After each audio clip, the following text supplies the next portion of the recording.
Welcome back to Animal Crossing New Horizons. I'm dear Danny, as you see what's going on a lovely island of Fawnhollow today, where if you could probably tell by today's title, I'm going to be talking about the movie Turning Red.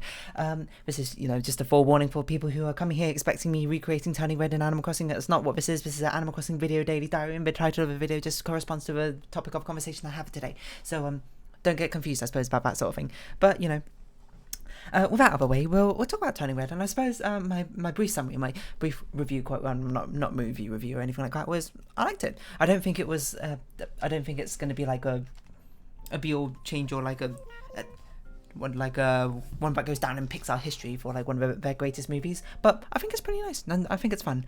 Hello everyone. Right now in Fawnhollow, it's 5:04 PM on Wednesday, March 30th, 2022. Apparently we're in for shooting stars. We have so many shooting stars recently. I wonder if they patched it so that Isabel actually announces it every single time it happens each week, which is actually honestly very nice. I just keep forgetting to actually log on at night time to actually talk to Celeste and wish upon a star. But yeah, on the camping trip, we watched Turning Red as one of the movies. It came out like a couple of days before we actually watched it or something. I forget off the top of my head, to be perfectly honest. And basically, on the whole, I quite liked it. I'm going to talk about like a general sort of surface thoughts first, without spoiling anything, and then we'll dive into deeper stuff. I basically thought it was just a fun movie. On the whole, it felt like it's a very, I'm not sure how to put this. It leans a lot harder into the cartoony aspect, I suppose, of animated movies. Apparently just two beautiful statues for some reason, both aesthetically and I suppose humor-wise, I suppose story plot-wise, kind of. The story, I suppose its weak point is the story is kind of like it stretches, it makes you suspend a bit too much disbelief at some of the times. Obviously it's meant to be quite casual, it's meant to be quite loose exactly with a story and that sort of thing. You're not meant to think about it all too hard. It's more just sort of like a vehicle, I suppose, for telling a story the director wanted. But at times it certainly was like, all right, you don't have to do it. It's like, all right, like I can't really see that happening, but okay, we'll sort of go along with it anyway. But the movie, I think, is actually genuinely quite funny. There's a lot of amusing lines in it, and there's a lot of this one I don't think we need anymore, but I believe it's just a legitimate one. There's a lot of amusing one-liners, that sort of thing, for both kids and adults alike. It's obviously, I would say, well, okay, I mean, most things are created with some sort of target demographic in mind, and this one I feel like is certainly much more targeted at children or teens, I suppose, going through puberty, or around that sort of age. Not to say that adults can't obviously relate to the stories as well or anything like that, but that definitely seems to be your most targeted point, because that's big overarching themes, if you can tell by the trailer, movie, that sort of thing. It's basically a sort of like a Bildungsroman movie about May and her sort of the weirdness and awkwardness of puberty and all things that come with it. So basically, I'm trying to think what else. I certainly think I do like that direction that Disney and I suppose Pixar are also going in, that they're going with much more sort of closer to reality, I think, problems to talk about in a certain extent. Like they're straying away from like those big adventure style movies, which some people do prefer. Like some of my friends certainly prefer those big adventure, like wild, fantastical, whimsical journeys sort of movies. But I much prefer the sort of like not down to earth necessarily, because it's not like Turning Red is that based in reality. Is quite fantastical in its own sense, but like with how like Turning Red and Encanto, the topics they tackle tend to be much more closer to human problems, I suppose, rather than them being like a fantastical journey, which is used as a metaphor, I suppose, for relatable problems in that sort of sense. So I like that sort of avenue we're going down. I will say Encanto, I think, probably did. Oh, apparently low battery. I would say Encanto probably did it a little bit better than Turning Red, because Turning Red is very targeted in a certain sense. Encanto is much more, I guess, mild spoilers for both of them. Encanto covers a lot more about generational trauma with a bit more finesse, I like saying. Turning Red does it as well. Strangely, the two very similar sort of topics for movies, I suppose, being released in such close succession to one another. I'm not saying it's bad or anything, but I feel like Turning Red sort of sacrificed a little bit of what I'm not sure how to put this. A lot of your like emotional weight and the heart that Encanto might have had for the characters, and put it into like the humour aspect, the comical ease of watchability, which I think is fair enough, because I think the target audiences are a little bit different. I think Encanto is certainly something which feels a bit more like all ages, but if I were to do a demographic, I would say it would probably be a lot more of a teen and young adult, while for Turning Red it's probably for a lot of the younger teens, and perhaps children as well. Not to say that people of all ages can't enjoy it, because that's just rubbish. No, of course anyone can enjoy anything, to be perfectly honest, but I suppose it's just the topics they cover tend to be more relatable in a certain extent. What was I going to say? What other things do I want to talk about? There's a lot of discourse, of course, online about Turning Red and that sort of thing. I honestly haven't run into all that much of it, mainly because I don't really look in those circles. And I kind of, that seems really tiresome to continuously seek out things and be like, oh, I don't want to go ahead reading about people hating on a movie and that sort of thing. So I guess some things I'll address would be, does it talk about puberty? Yes, the movie is essentially all about puberty and, all the things that come with it. Does it talk about periods? Kind of. Not like a huge amount. Like, I actually expected the whole thing to kind of be about periods, and the whole Red Panda transformation thing to be a metaphor for periods. It's not really. It's more like a sort of all-in-one metaphor, including periods and that sort of thing, but also just about, like, puberty in general, I suppose. And you sort of coming into your own sort of sense of identity and emotions that I suppose come with it. So yeah, it does talk about periods. It doesn't really matter. It's not really like that big, like a plot point or anything. And if anything, it's, I think, a good thing, to be perfectly honest. There have been some complaints I've seen of people being like, kids shouldn't, it's not appropriate to talk about periods to kids. In which case I say that's a little bit strange, because some kids get periods quite early. That seems a little bit strange. I'm not sure what your cutoff is. Because, kids, some girls can get periods as early as 10 or like 9, I believe, and don't quote me about it, I'm not actually like a biologist in that aspect, but it can come quite early, and I feel like it'd be better to talk about it, especially, you got to remember, Disney and Pixar, all these big corporations have very big influences over the big market share for a reason. You might, here's where you probably be like, oh, big business bad and monopoly bad, and yeah, okay. But we're not really here to sort of delve into the economic issues and that sort of thing. We're here to talk about the artistic things they create. They have a big influence over young minds and that sort of thing. So they should be using it for good reasons to, like talk about things like periods, introduce, both girls and boys, I suppose, and young girls and boys to what periods even are, and, make it feel less like, I suppose, a shameful thing to talk about. When it's really something which could just be a general educational purpose, I suppose. Like, and I always think back to like sex education back in my primary school, and how it was just like, like, I understand their reasoning, but I don't think it's good reasoning that they segregate's probably a bit hard to word, but they took over boys and only told them about male puberty, and then took over girls and only talked to them about female puberty and that sort of thing, which is silly. I feel like both should know about each other's, just so we can like understand each other better and understand what the other's going through for that sort of thing. It's an awkward time for everyone, so it's like I understand that's what we wanted to prioritize, but it just seemed a little bit silly to me. Or it seemed a little bit silly to me looking back at it. So the fact it's covered in like a big mainstream movie is cool, I think. Just like, and it's not even covered that much, is what I'll say. Like, it has is one major scene, maybe to like 2 major scenes about, and that's kind of like it. And if anything, I would argue that perhaps we should have talked about it a little bit more explicitly, a little bit more, because I think it doesn't actually do a particularly good job of probably introducing the concept to people who don't already know. It kind of seems more like a wink wink, nudge nudge sort of joke for adults, I suppose. And I suppose that's actually, I'm curious to see what like much younger audiences, like children and teens, think about it, because there's a lot of times where I'm like, wow, there's a lot of like adult jokes in this movie, or like things which seem to appeal to much more, and I don't say appeal to adult humour per se, but it's more like things that don't probably land as well if you aren't an adult, or as your child, they probably don't make nearly as much sense. Like the cheesiness, the cringiness, I suppose,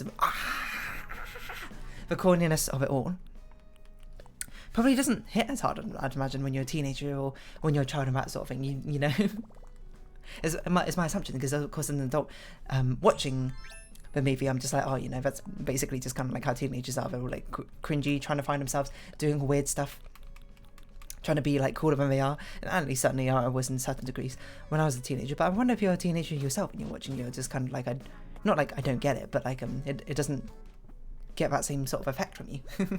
And that's why I'm like, we don't really talk about periods enough, probably, to be much of a sort of teaching experience, I suppose, for kids. And I suppose this is sort of where you go, like, it's kind of up to parents to, like, once the kids start questioning about it, but it's up to the parents to really answer those sort of questions, and I guess that's kind of fair enough.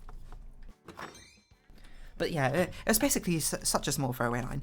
Anyway, the characters I actually thought were quite nice. I would say it's a thing, again, which I feel like Turning Red sacrificed some of like character development, like depth of the characters and put it into humour, I suppose, and in that sort of aspect, and very sort of like snappy and quite nice pacing actually. I think Turning Red had quite good pacing throughout the entire movie, and visual gags and that sort of thing. But yeah, the characters were nice. I will say that most of them are basically just kind of skin deep. The only ones who really get much in the way of characterization are sort of May, the main character, her mother, and I don't really, like, one of her friends kind of does, the others don't really change all that much. And there's like another, like, friend who didn't start off as a friend who gets development as well, I suppose. Amusingly more than her other, like, core friend group, so I'm not what's really up with that, but it's like, okay, fair enough, I guess. It's more of a sort of movie where you take it as not reading much further than what it gives you for, like, the depth and meaning, in my opinion, of a message of a movie. I think it lays it out pretty clearly, to be honest. But it's sort of like there's not like huge amounts of subtext, I suppose. Or maybe there isn't. I'm just like bad at identifying it compared to a lot of other movies, I suppose. What I'm trying to say is basically it's just sort of like watch it movie and just enjoy it. I suppose that, like, you can enjoy it very much at face value rather than trying to unpack and untangle like a lot of complicated nuances. A lot of the things are spelled out. I guess probably what I'm trying to say is a little bit of a predictable movie. There's nothing which is just sort of like, whoa, that was unexpected. Apart from perhaps the fact of its topic of conversation about puberty. It talks about much more straightforwardly, I suppose, compared to a lot of other movies, which is cool. But as it comes to like plot beats and story beats about something, it's rather predictable, I'd say. And there was nothing that was like, whoa, I didn't see that coming. They spell things out for you, and I think that's fair. They spell things out for you, and if you're attentive enough, when you don't have to be that attentive, you'll probably pick up on the things which are going to happen. And there's a lot of times in the movies where I'm just like, that seems a little bit improbable for it to happen as plot-wise, but, you know, okay, fair enough. And it does get a bit muddled here and there, but on the whole, I think it's very enjoyable. And I think part of me also finds it much more enjoyable because, of course, it's talking about a Chinese family who moved to a different country, of course, and living in a different country, of course, that, you know, appeals to me much more pinpointedly than other movies do, you know, because, of course, my parents are Chinese, they moved from China to Britain, and here I am growing up in Britain, you know, I am kind of like me, I suppose, in that aspect. And it's another thing which I feel like probably would mean that for most, like, the general audience, most people will probably, I'm not sure how to phrase this, basically for that specific audience, like people like me, or like people of the same age, or who can relate much more clearly, I suppose, to me, it probably gets sort of bonus points in that aspect, but those bonus points are missed out on from the general audience, because if you're not someone who's, if you're like American through and through, or Canadian, I suppose, through and through, you know, like your ancestors are from that country and hadn't immigrated from a different country, you're probably just like, you know, it probably doesn't, the small references or small tidbits, I suppose, don't hit as culturally hard. Like, I think something that's a sort of trend that's going on in a lot of these sort of Disney movies is that they're becoming much more pinpointed and focused with the sort of culture that they reference and appeal to. And you might think that I'm going to be like, oh, that's a bad thing, because, you know, that loses wider appeal. I think it's a good thing, if anything. For one, it shows and opens up different cultures to other people, you know, and as I said with Encanto, it's cool that we covered Colombian culture, and that's something I don't really know anything about Colombian culture, and I'm sure a lot of other kids and teens who aren't Colombian or don't have any experience with Colombian culture can now get exposed to it at a surface level. Fair enough, yeah, but like it's better than no exposure, I suppose. And from what I understand from Encanto is actually pretty like true, not true to the culture, but like necessarily, but like They've done their research, basically. And Turning Red felt more or less the same sort of way to me as well, as like someone... did we went to House Island, didn't we? Did we... Yeah, we went to Tortimer Island as well, so we'll do this exercise. I can't believe I talked so much about this without even talking about spoilers yet. Yeah, they're getting more specific, I suppose, to the people that might sort of appeal to, which I think is good, if anything, you know, because it means a lot more to those specific audiences and those specific target groups, I suppose. And it's nice to have that sort of, instead of having like sort of 5 movies you can sort of generally relate to, it's nice to have that sort of about 1 movie which is stand out relates to you, and the other 4 you'd be like, yeah, you can kind of relate to them to a certain degree. And it allows you to cover much more specific, I suppose, problems that sort of arise in those sort of communities, especially, you know, take like the Chinese community, for example, these tiger mums that you see in like Asian culture, etc., etc. Which, by the way, I suppose I'm very lucky that my parents are not like those stereotypical ones. But you might see in like the movie, like Turning Red. What other sort of damn Valentine's? I think the emotional moments didn't hit quite as hard as I feel like I wanted them to, and that's probably in part because the movie takes a much more comical, light-hearted side, I think, to a lot of things. It's not to say that it didn't hit hard, and I'm sure it hit hard for a lot of people specifically, but I'm just like, you could have hit harder, is basically what I'm going at. Like, those emotional punches could have been more devastating, I think. It felt pulled back quite a lot. Not to say it wasn't enjoyable, but yeah. But on the whole, it was just basically a really fun, enjoyable movie. Like, they really nailed that like, a nostalgic sort of early 2000s feeling. Bear in mind, I was like 5 when the movie would have been set, but still, even I know like what the sort of early 2000s were like. I still did grow up during them, even if I was a child.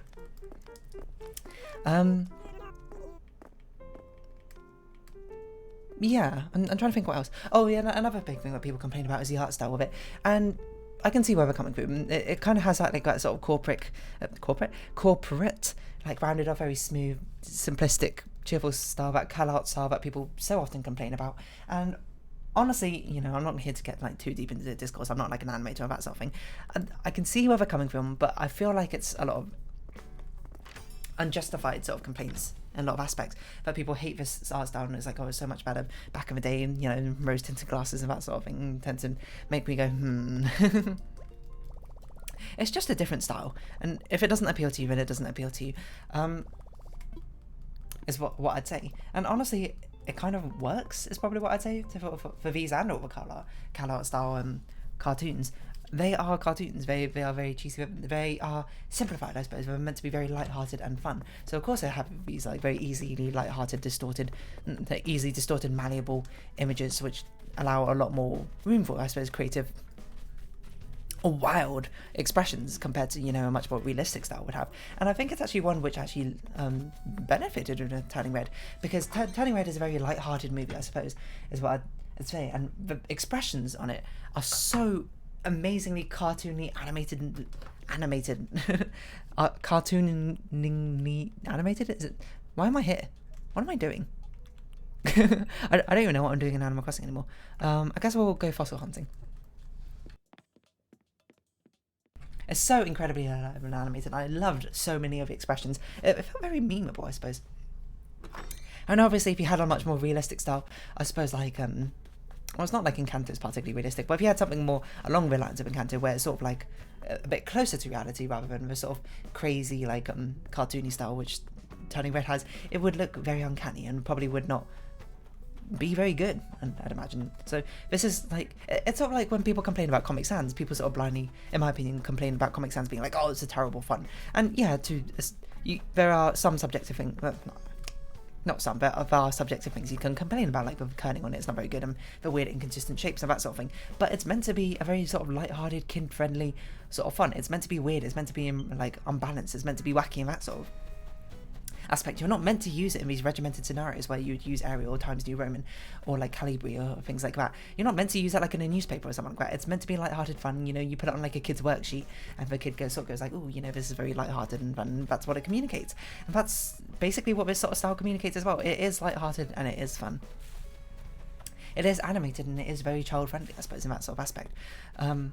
It's soft, it's friendly, it's, you know, welcoming in certain aspect, and I suppose some people, well, you can certainly argue that's probably too welcoming, and it rubs you the wrong way with it being like such a, from such a big business corporate, and it being like a big business corporate movie. I suppose in that certain aspect you might be like, oh, this feels weird to have such like a soft, welcoming style, in which case fair enough, but like, I don't know, some of the criticism seemed a little bit unfounded to me.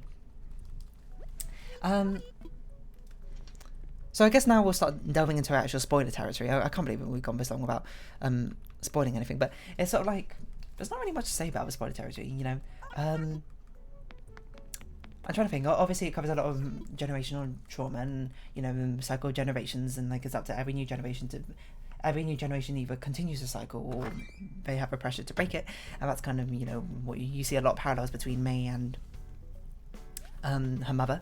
What's her mother's name? Ming, I think, or Ning, I forgot. And the mother and the grandmother, and you can see them. It's sort of like a history repeating itself sort of cycle of May and her mother having a big fight, and then May accidentally hurting her mother and severely regretting it, and the grandmother seeing it and that sort of thing, and realizing that's basically what the mother and the grandmother had before, which explains the scar on her head. So it covers generational trauma. It covers it, I would say, in a very sort of surface level way. Things get resolved quite quickly. It's the same sort of complaint I had in Kanto, where I was like, Abuela, I can certainly believe that would be the sort of character development trajectory she would go on, but it sort of just happens very quickly because it's trying to sort of fit this entire movie in 90 minutes, I assume. Turning Red, it is the same sort of thing, but not with a mother, with a grandmother this time. But it's sort of like, I kind of can forgive it a bit more in this case because the grandmother's like a really tiny part of the plot, so it doesn't actually matter. I'm trying to think what else. It's really hard to think like what I want to talk about. Plot-wise, I think that was fun. It has a strong sort of... Wait, did we do... Yeah, we did daily exercises. My word. Okay, we were doing fossil farming. That's what I'm doing. It had a lot of fun moments. That's not what I want to say. I mean, it's true, but it's not like where I wanted to go with it. Oh yeah, like a lot of the movie is about sort of coming into your own as a teenager, finding your own place, etc. Oh no, this is what I want to say. Hold on, scrap that for. Get rid of it. A lot of the biggest theme of the movie is like a relationship with your parents. Certainly, if you don't know, in like in Asian cultures, like or like East Asian cultures, especially compared to West, relationship with your family, that sort of thing. Family has a much higher sort of priority and that sort of thing. Like family should come first, etc., etc. Which a lot of Western, not beliefs isn't necessarily the right word, but Western sort of attitudes to it is different. Not to say that family doesn't matter in Western attitudes, of course, that's not what I mean. I mean like it's like the balance between them is different between like Western sort of sense of individuality, I suppose, is perhaps emphasised a little bit more. And that's a story which is told, quite strongly through Turning Red with May and her sort of like pressure to sort of please her family, specifically her mother, and live up to her expectations, and that sort of thing, and like how tightly everything revolves around those two and their relationship. And the sort of ongoing theme about their relationship basically being like, they are, it's nice to see, again, it's a movie with no true villain. Like, in Kanto, you might want to argue the mother or grandmother are villains, and, I feel like that would sort of lose the aspect of the fact that they are not necessarily villains, but more like they're people who just made bad decisions. And a bad decision by itself doesn't make you a villain, I suppose. And I would say, like, the cartooniness side of villains is kind of your mindset. It's all done from, like, a place of love and care and protection. In both these cases, it's just sort of like, it just ended up having an adverse effects, and, the sort of short-sightedness within the situation leads them to choose the worst decisions for the outcome they decide. Of course, in this case being like overprotectiveness and I suppose basically being like a helicopter parent in a certain aspect. So yeah, it was nice obviously to see the main sort of story of May basically being like letting go the like the fake perfect persona, but not persona, but the perfect expectations she upheld herself to try and sort of appease her mother, and actually letting herself, be who she is as a person, like actually have a personality and opinion and decision for herself, and the sort of trials and tribulations that a relationship gets put through. Because obviously, the mother, I should look up what mother's name. Is it Ming or is it Ning? I forget. Turning Red Wikipedia. Yeah, Ming. Okay. Ming. Yeah, because Ming and Mei actually have, like, apart from the fact that they can't communicate with each other, they have like a close relationship. Mei wants to be this perfect child to sort of like appeal and appease to Ming, while Ming sees Mei as this perfect child. And you can see in a lot with the way she Ming interacts with everyone else. She, rather than, you know, being accusatory towards Mei, because she doesn't blame Mei in nearly any situation. She sees Mei as a perfect child, and that sort of thing. But anytime anything bad happens, Ming's initial reaction is not, Mei, you're a horrible person. It's, other people must have corrupted Mei. Like, you can see that with her attitude to her friends, especially Ming's attitude to Miriam, Miriam being like that very stereotypical, she's like a sort of skater girl, etc. She looks like someone who Ming would definitely sort of stereotypically judge as basically being like, I'm not sure, like someone who like doesn't try very hard in school, or doesn't really care about that sort of thing. Like well, what's like a nice way to put it? I was gonna say flunky, and I was like, that seems like such a dated term, but I can't really think of what a good term is. Yeah, she doesn't really fit those traditional like sort of academic stereotypes that Ming wants to uphold Mei too. But Ming is very sort of accusatory to her friends, and accusatory to Devon, is that his name? And other people as being bad influences on her, rather than Mei herself being imperfect and flawed.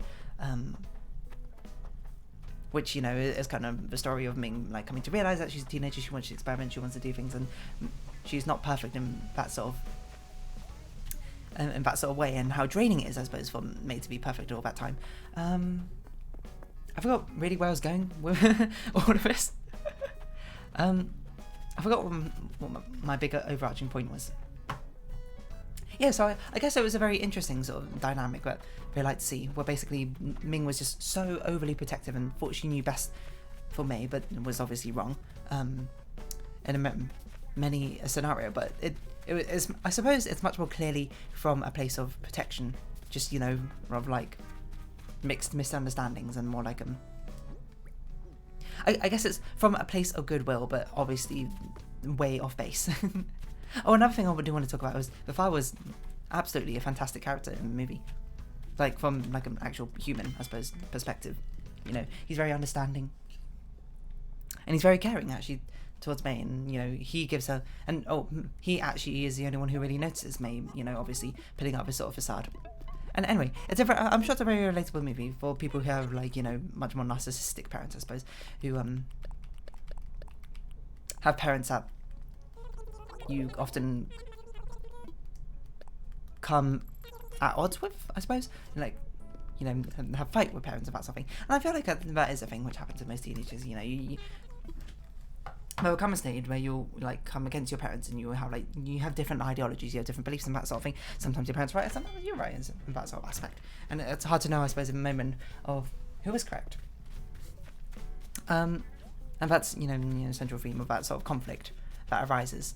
And, you know, embracing it, but, you know, how embracing the differences and the conflict, but understanding whether it doesn't need to like harm your relationship or anything, and you can reach compromises, etc., etc., and when to let go and when to like stand up for yourself, I suppose. I forgot what I was saying. I can't at all keep my thoughts straight. I want to say some other things. I feel like there's not enough time. Tyler was I actually thought kind of an interesting character. I must assume that there were like hints to Tyler basically being a bully because he has no friends, essentially, because, you know, he's alone in literally like every single scene that you see before he actually talks to Mei. You know, the fact that he even wants to invite Mei just for the sheer fact that everyone else will come if he invites Mei. You know, and, you know, it's nice to see him get like a redemption, and it felt like a reasonable redemption of that sort of thing. You know, it's very heavily hinted that he was basically someone who was a bully, basically acting out for attention and not having any friends. And it was nice, refreshing, I suppose, to see that Mei's friend group basically just sort of welcome him so easily and with open arms, and he became part of their friend group. I must imagine there must have been some LGBT sort of like coding, which in Tyler, which sort of got like swept under the rug because Disney was like, no thanks, we're not going to put that No, sorry, Disney executives, not the creatives. Disney executives in business were like, no thanks, we're not going to do that because, you know, then we can't make money. And I'm just like, well, whatever. Of course, I suppose it's probably a response to that, roll eyes. I don't know what else to say. I feel like there's more things I would say, but I can't really think. Oh, the aunties were hilarious. A lot of things were very accurate. It felt like to that sort of Chinese culture, like the aunties especially. And we're sort of like, they're gossiping. They're gossiping around the table. It's so funny. Like, there's one thing where one of the aunties was like, oh, my daughter was to be born on the 4th or something, and of course the 4th is unlucky in Chinese culture, if you don't know, because it sounds like death. But she was like, oh, she was due to be born on the 4th, but I held her into the 5th, and I was like, that is such a, that is such, like, it, and like, obviously it probably happens in other cultures as well, but that's so like quintessentially Chinese, I don't know. I was just, I suppose it appealed to me very directly, and I was like, oh my god. What else? There's more I want to say, but I can't even think of what I want to say. Oh, Four Town were actually really great. Surprisingly, a small part of the movie, like very, very tiny part of the movie, which I didn't even realise. I thought they were going to be much bigger. But the song is extraordinarily catchy, very 2000s, and I talked about it a little bit before, a little bit about it before. But they basically like were a non-entity in the movie. They're just sort of like the driving force behind it, the MacGuffin, I suppose. But so I'd say, but really, we didn't really have much else going on. It's nice to see the friend group like being really friendly with each other. I would say the sort of fantastical, magical elements of Turning Red sort of confuse me, because I'm just sort of like, okay, so she can turn into a red panda, but it's meant to be a secret, but it's also like the worst kept secret in the world, I guess. I don't really know. Excuse me. And at first I thought it was meant to be like a metaphor for like periods and puberty, that sort of thing, but it's also a bit strange that her family is the only one which goes for it, so I guess it's meant to be more like specifically her family and her bloodline, their sort of own sense of coming to identity, that sort of thing. And also it's just probably just meant to be like a, don't think about it too much. It just represents whatever, but I suppose in some ways it does make it feel a little bit inconsistent and a little bit confusing in that sort of sense. What else? There's a lot of really fun moments. Oh yeah, but that's what I'm saying. Like, some people are going to really relate to this movie, I think, if they have like much more, if they have parents, I suppose, similar to Ming's parents. Like the situation that comes to mind where Ming goes to a grocery store and it basically exposes May's rather provocative drawings, I suppose, and then May afterwards in the car just sort of just like hides her pain and goes, no, we're all fine. I'm sure a lot of people relate to that sort of situation. Oh yeah, some people are just like, oh, you know, the movie's cringe, and movie's like horny, and you know, that's because teenagers are cringe, teenagers are surprisingly horny. Not all teenagers, I'm going to be honest, I suppose they can, but you know, hormones makes you weird, is probably what I would say. And you know, I would have thought any adult who went through puberty would probably know that. Like, I mean, I watched it and I was just like, wow, this is like very quintessentially sort of a quintessentially teenager going through puberty's vibes, which is exactly what we're going for. So mission success, I suppose, in that aspect. Yeah, I don't really know what else to say about this sort of thing. Of course, not every teenager is going to be bad. You know, people change and vary, but you can just look at things like, you know, old Tumblr, old Twitter, I suppose now, and you can see there's a lot of teenagers on both sides and that sort of thing. And you hopefully, as a adult, or maybe you're a teenager yourself, you might look at some things that people put and people are like, wow, that's kind of cringe, or like, that's kind of weird. You were that age too. That was you, you know, not but like 8 years ago or something. So I don't know, maybe it's people denying the cringe aspects of yourself. You know, you should embrace the cringe. If you find your past self cringe, that just means you've like grown since then, really. So it's not really anything to be all that ashamed of, I think. What else was I gonna say? I'm trying to think. Oh yeah, a lot of the plot points, I would say there's criticism, just kind of like a little bit convenient. Like how Ming doesn't somehow discover the whole operation that May's done. That all feels a little bit convenient, but you know, I'm willing to sort of suspend my disbelief for that, for it to actually advance the movie. The fact that Abby got like the Toledo date wrong and the dates like lining up perfectly, you're sort of just like, a little bit unbelievable, but sure. And there wouldn't be much of a story if it didn't happen, I suppose, like that. Yeah, I'm trying to think what else. The kaiju scene was hilariously unexpected. It's probably what I'll say. I was like, okay, that's quite funny. yeah, and oh, there was so many really nice cinematic like shots in the movie. I was really surprised. Like the moment of May like bounding towards a 4-time concert, like switching back between her red panda form and her human form. I was like, this is a really pretty like moment. There are huge amounts of like 2D like particle effects in that 3D movie, like especially during that sort of like shonen kaiju fight between Mei and Ming. I was like, whoa, this is like weirdly cinematic for a movie. It's so over the top, but I actually kind of liked it. There's some other things as well. There's some really nice part, like that chromatic aberration going on in that sort of the bamboo forest. But, oh yeah, this was my biggest annoyance as someone who really likes characters and emotional punches, that sort of thing. The emotional dialogue between Mei and Ming when she was like a child, like the same age as me, I was like, you could have done more here. You really pulled back a punch here. You basically had like exchange 2 lines and then it's done. Come on, have a full conversation, have a heart to heart. Or something like that, or comforting, but like obviously it's a pivotal moment, or when, you know, reflecting on it's sort of like her mother went through exactly the same sort of thing, and she's just trying to prevent the same thing from happening again to me, but you know, failing in her own sort of degree. Wow, my Switch is falling asleep because I haven't moved. They could have gone harder, I suppose, in that sort of aspect. I'm trying to think about what else.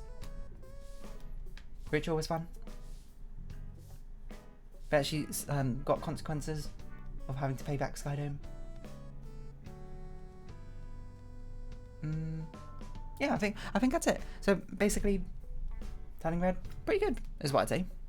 I don't think it's going to be like become a classic or anything, but it definitely specifically has appeals to me. You know, of course, with things rooted in Chinese culture, etc.